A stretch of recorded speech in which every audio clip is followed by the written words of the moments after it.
Breaking news now just into our newsroom. In the war with Iran, President Trump has announced Iran is fully opening the Strait of Hormuz. On Truth Social just a short time ago, President Trump said Iran has just announced that the Strait of Hormuz is fully open and ready for full passage. This comes as a ceasefire between Israel and Lebanon seems to be holding from overnight. ABC News reporter Christian Cordero joins us live from Washington this morning with the latest on the war. And Christian, the growing economic impact we're seeing around the world.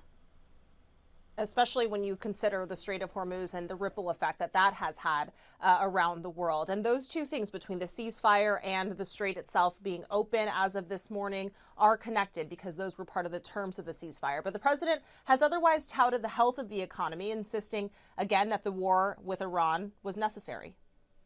This morning, with just days to go before the fragile ceasefire between the U.S. and Iran expires, President Trump insists the finish line is near, despite no long-term deal cut nor apparent progress in negotiations. The war in Iran is going along swimmingly.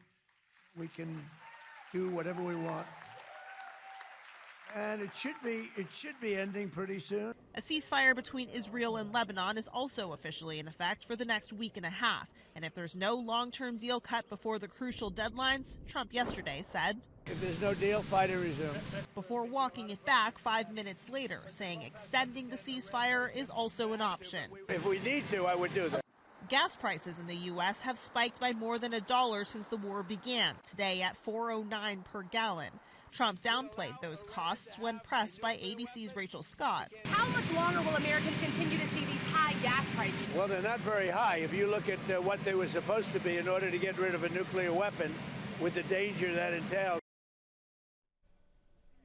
Now, the president is meanwhile continuing his feud with the Pope, claiming Pope Leo is fine with Iran having a nuclear weapon, which he never said. The Pope has criticized the president for threatening to destroy Iranian civilization while also focusing his message on peace.